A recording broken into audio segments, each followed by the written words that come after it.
بسم الله الرحمن الرحيم. السلام عليكم جميعا أحلى مشاهدين أعزائي صديقاتي أصدقائي، كيف الحال؟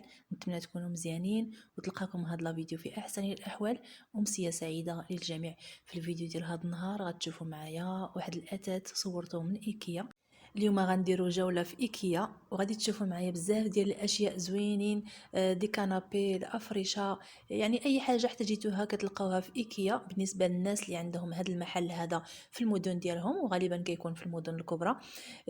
بالنسبه لينا حنايا في تطوان راه يعني ما كانش عندنا هذه شحال تفتحي مؤخرا، يعني شي عام ونص ولا عامين، المهم ماشي مده طويله باش تفتح.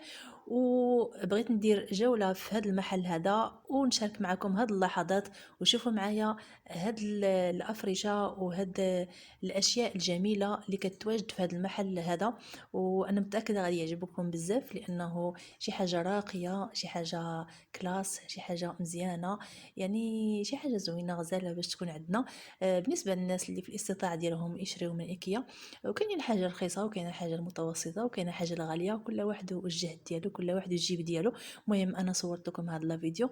تبعوا معايا الفيديو حتى الاخير، وما تنسوش الاشتراك في القناه وتفعيل زر الجرس وتدعموني باش نقدم لكم المزيد ان شاء الله. وما تنسوش الاشتراك في القناه وتدعموني بلايك باش نقدم لكم المزيد ان شاء الله من العروض والتخفيضات اللي كيكونوا في المحلات التجاريه. فرجه ممتعه.